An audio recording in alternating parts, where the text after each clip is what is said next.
चलिए स्टूडेंट्स, देखते हैं हम लोग अब जो सीरीज चली आ रही थी प्राचीन भारतीय ज्ञान परंपरा वाली, उसी का नेक्स्ट टॉपिक आज हम लोग देखेंगे। टॉपिक का नाम है पुरुषार्थ। ठीक है, समझते हैं इसको। पुरुषार्थ है क्या? देखिए, पुरुषार्थ जो है ये हमारे प्राचीन ग्रंथों में इसकी बात की गई है। और क्या बताया गया है? ये बताया गया है कि मनुष्य के जीवन का जो लक्ष्य है या मनुष्य के जीवन का उद्देश्य, इसी को बताते हैं या इसी की व्याख्या करते हैं पुरुषार्थ। मानव जीवन के लक्ष्यों की सिद्धि जिनके द्वारा होती है वही पुरुषार्थ है। यानी मनुष्य जीवन का जो अंतिम प्रयोजन है या अंतिम लक्ष्य है, उसकी सिद्धि के लिए उसको पुरुषार्थ करना पड़ता है। जब व्यक्ति पुरुषार्थ करेगा तो ही उसको जीवन का अंतिम लक्ष्य या परम लक्ष्य वो अपने जीवन का प्राप्त कर सकेगा।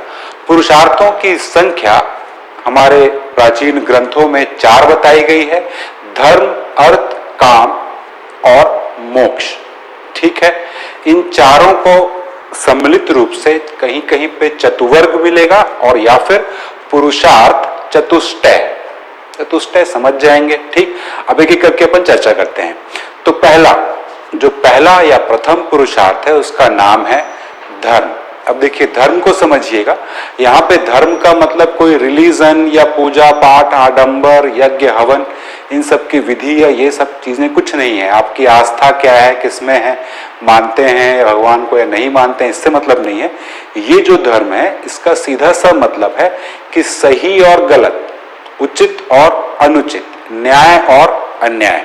यानी कि जो न्याय है, जो सही है, जो उचित है, वो ही धर्म है।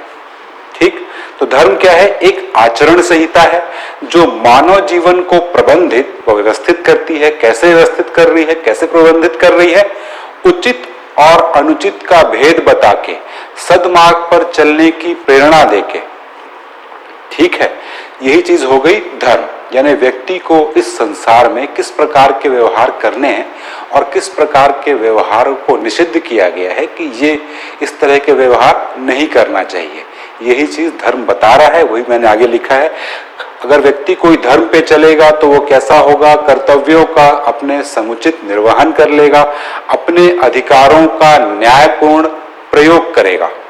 ठीक, और धर्म पर चलकर ही इस संसार में उत्थान और परलोक में परम सुख की प्राप्ति होगी। परलोक में परम सुख का मतलब है मोक्ष।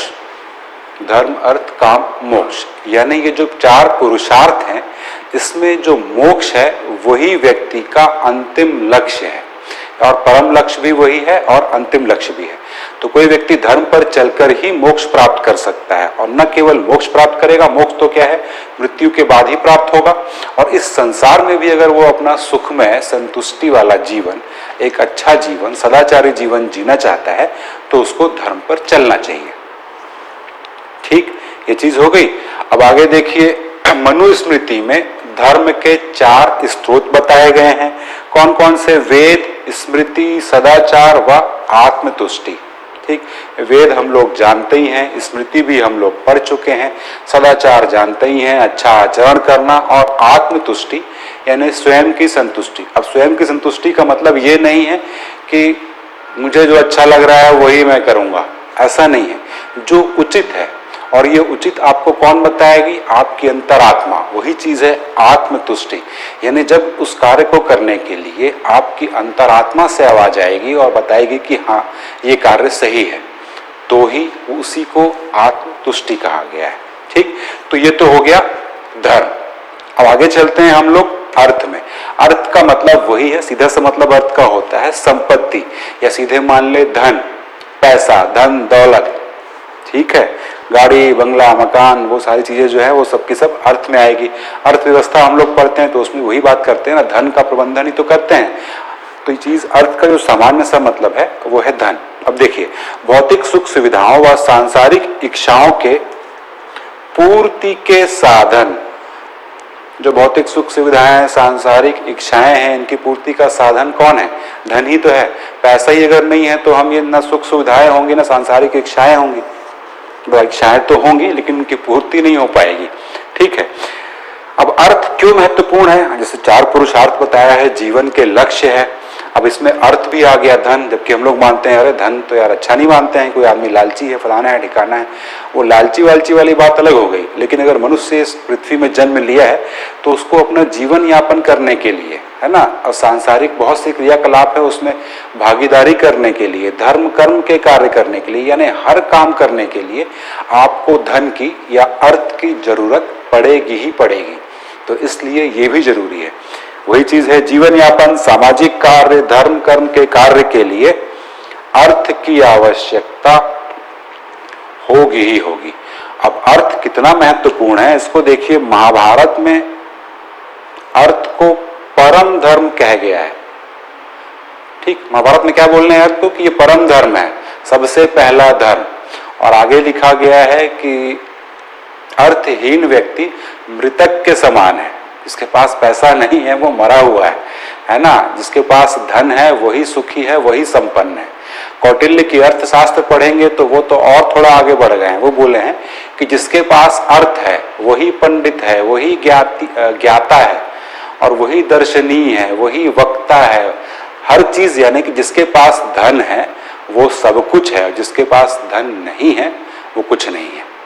ठीक, तो इतनी महत्ता बताई गई है किसकी, अर्थ की। अब इसका मतलब क्या है कि पुरुषार्थ में व्यक्ति को क्या करना चाहिए, खूब धन कमाना चाहिए, ऐसे या वैसे नहीं।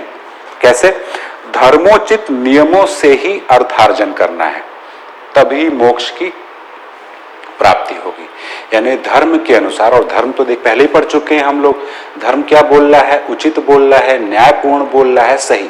तो सदमार्ग से, न्यायपूर्ण तरीके से, उचित तरीके से ही आप धन कमाएंगे तो ही वो उचित है और तभी आपको मोक्ष की प्राप्ति होगी और वही पुरुषार्थ कहलाएगा।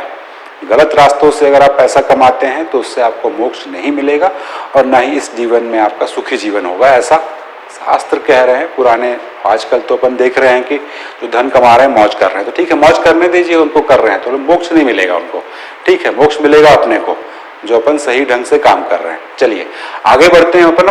काम देखिए, काम को अपने वैदिक ग्रंथों में अनित्य सुख कहा गया है। एक चीज तो याद रखिएगा, काम को अनित्य सुख, और जब मोक्ष की बात आएगी तो इसको नित्य सुख कहा गया है।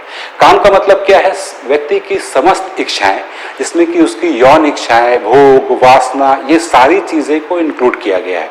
अब इसको पुरुषार्थ में क्यों रखा गया है ये तो अपन समझ रहे हैं, तो सही चीज नहीं लग रही है हमको कि यार ये वासना, यौन इच्छाएं, ये सब भी पढ़ा रहा है वेद। वेद इसलिए पढ़ा रहे हैं, इसलिए बता रहे हैं हमको कि ये संसार जो है, सृष्टि, अगर ये सारी चीजें यानी कि काम, वासना, यौन इच्छाएं समाप्त हो जाएंगी तो ये पृथ्वी भी बहुत ही जल्दी समाप्त हो जाएगी, क्योंकि परिवार आगे बढ़ेगा ही नहीं, तो संसार रुक जाएगा। जितने लोग आज हैं यही लोग रहेंगे, एक एक करके मरते जाएंगे, धीरे धीरे पृथ्वी खत्म।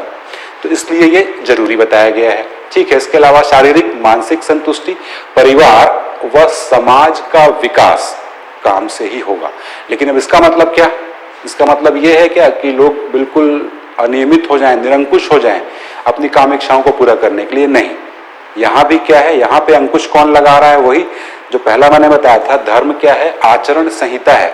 तो इस पर भी यानी कि काम की इच्छाओं को भी नियंत्रित करने के लिए धर्म ने थोड़ा सा अंकुश लगाया है और ये बोला है कि धर्मोचित या धर्म संगत काम आचरण से ही व्यक्ति जो है और समाज की उन्नति होगी। अब ये धर्मोचित, धर्म संगत समझ गए, मतलब पर स्त्री, पर नारी पे नजर नहीं डालना है, विवाह उपरांत कहीं किसी और इधर उधर मुंह नहीं मारना है, सारी चीजें आप लोग समझ ही रहे हैं कि धर्म के अनुसार जो सही है उसी प्रकार का काम का आचरण करना चाहिए।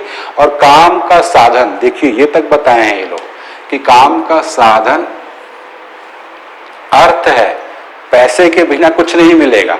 यहां भी जरूरी क्या है, अर्थ, यानी अर्थ काम का साधन माना गया है अर्थ को। इसी प्रकार मोक्ष का साधन माना गया है धर्म को। ठीक, चलिए अब सीधे आते हैं अपने अंतिम और परम लक्ष्य पे, यानी कि मोक्ष। देखिए मोक्ष क्या है, जीवन का अंतिम व परम लक्ष्य है। ये तीनों यानी कि धर्म, अर्थ और काम, ये मोक्ष को प्राप्त करने के साधन ही हैं। आगे अपन देखते जाएंगे। मोक्ष का मतलब क्या होता है, सांसारिक बंधनों व जन्म मरण के चक्र से मुक्ति। इसको याद रखिएगा। मुख्य रूप से जानते भी होंगे आप लोग, खैर मोक्ष का मतलब यही है कि जन्म मरण से मुक्ति मिल जाएगी।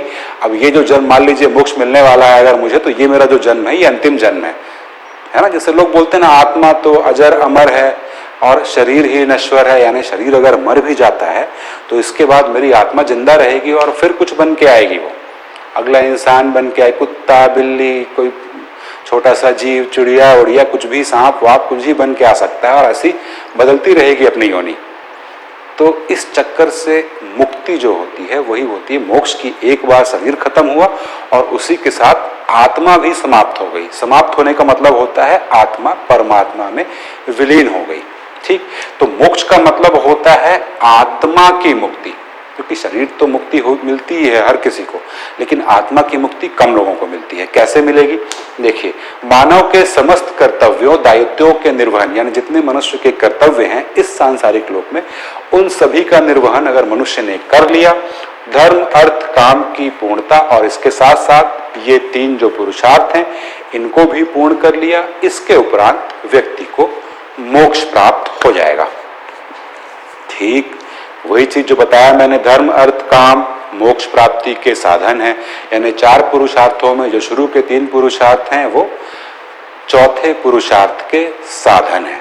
अगली चीज, शास्त्रों में, हिंदू शास्त्रों में, जैन धर्म में और बौद्ध धर्म में मोक्ष प्राप्ति का साधन बताया गया है ज्ञान को, यानी अज्ञानता की समाप्ति और ज्ञान की प्राप्ति ही मोक्ष है। वही चीज लिखी है।